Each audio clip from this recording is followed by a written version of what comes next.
Hi everybody. As you know, sometimes it's hard to place industries on the front of the layout because they get in the way of stuff in the back of the layout. So I'm going to talk about how to scratch build this utility pole storage area over the next couple of videos. And it's the perfect industry for the front edge of a layout.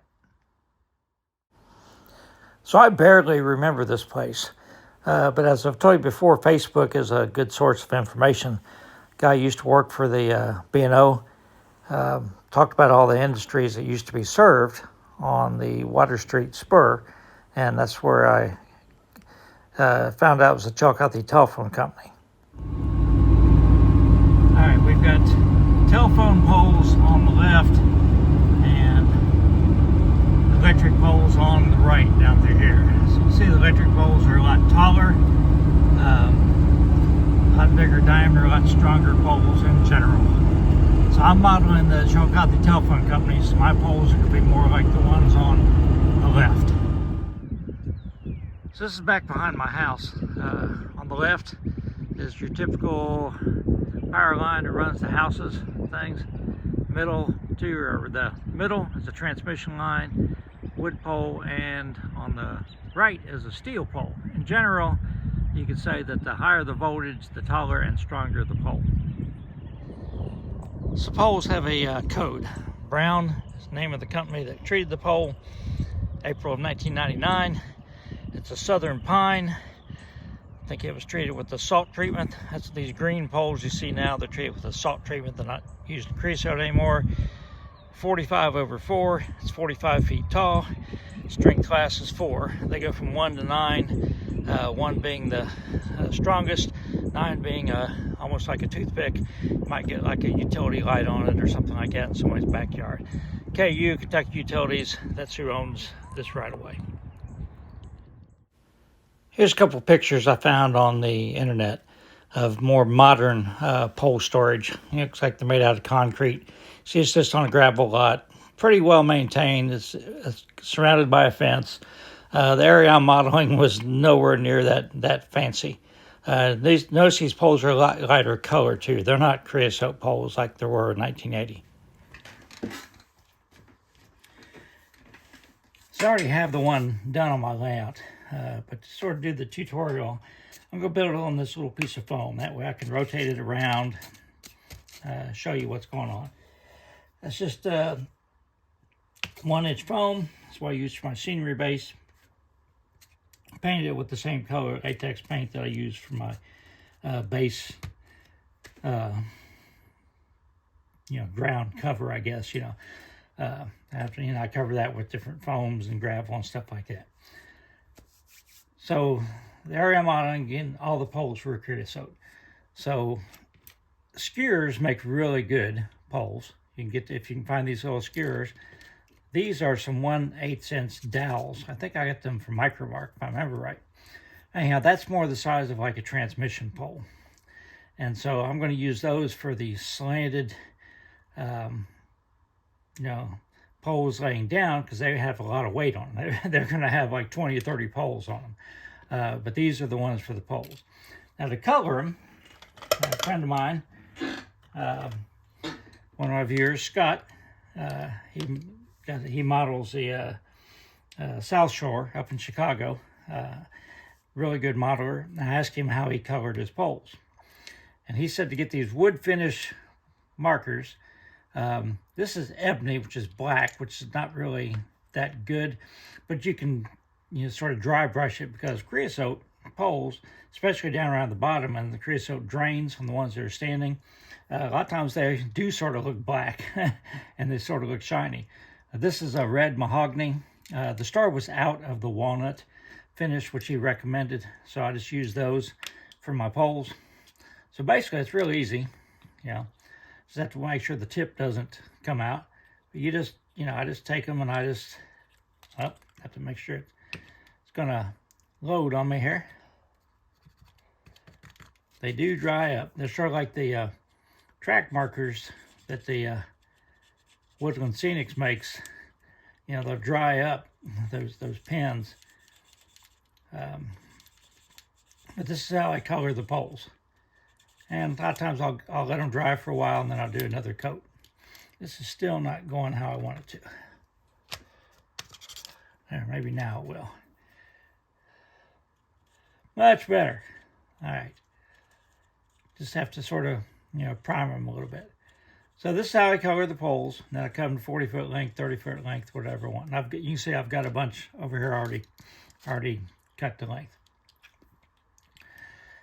And I'll sort of, the ones that on the laying down, these are older poles. And I'll dry brush them with gray, but I'll show you that when I get to it. So first thing I do is I just take a 40-foot pole, or a 30-foot pole, and I just glue it down. So what I want is a little bit of a slope down. I could use a larger pole. Again, this is when you put an N-scale figure next to it, and then you start stacking poles that look a little big. So I decided I would just use a 40-foot pole on mine.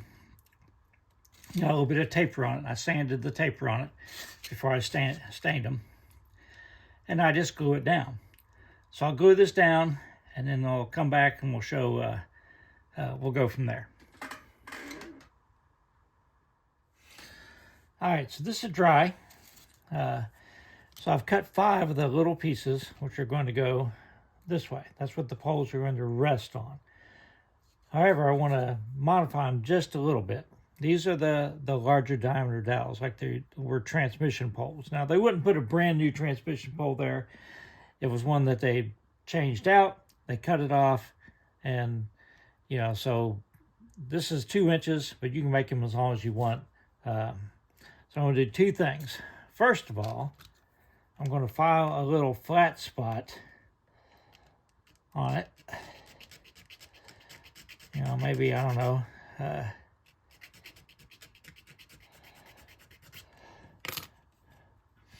don't know if you can see that, but that is going to rest on here, on the pole. And then where the other end hits, I'm going to make sure that it's, parallel. And I'm going to sort of have a real shallow angle on that.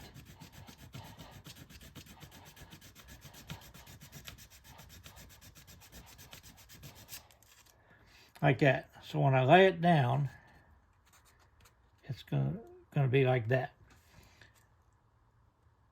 So I'm going to do all 5 poles like that, and I'll glue them in place, and I'll show you what it looks like. So one more thing I'm going to do before I glue these down is on the opposite side, the side that's facing up. I figured, hey, they've had poles dumped on them for years and years and years. So they're starting to get a little worn out. And flat on that side. So I just take hold with my fingers, and I just sand it with a flat spot on it. Again, this is the opposite of the 2, notches that I cut. So it'll look like that. And I've done that to all 5 of them. And there's one more thing I want to do before I glue them down, and I'll show you that now. Something I did not do on mine on the layout that I wish I'd done, I'm going to do it now, is I'm going to file where I've got these pencil marks. I'm going to file notches in the post I've got glued down so it will seat on there a little bit better. I think they probably would have done that in real life. All right, that's what it looks like now. So now I'm going to glue the poles down, and we'll let that dry, and we'll pick it up from there. So the next step was I took 2 poles, 40-foot poles, and I laid them opposite each other. So the tapered end was, next to the thick end of the other one, and I glued them together. And then I glued them down to the end of this, so they would basically be a stopper. So poles like this are probably not going to roll, but, not very far anyhow. But you could see one rolling off the end. Anyhow, when they're messing with them. And now I've got some little pieces of styrene there, which would be braces. Now I left them white just so you could see them, but I'll paint them after everything dries. So this is pretty much the support. The rack is done, but I'm going to go ahead and do a little bit of the scenery around it to show you how I finished mine. So the last thing I'm going to do on the rack itself is I'm going to brush some of this on it, the accent color, sort of tone down that wood that I sanded on the top, make it a little bit more gray. And then when that dries, I'm going to dry brush this Tamiya gray on it, and I'll show you what that looks like. So this is where we're at. I dry brushed with the gray, put the panel line accent on it, tone it down a little bit. So in the next installment, I'm going to put some gravel on it, show you how I do the gravel, and we will do a little bit of static grass too, because it's a real patchy static grass what I'm going to do, just to demonstrate how I do it. So hope everybody enjoyed it. Everybody, questions, comments, are always welcome. Everybody stay safe.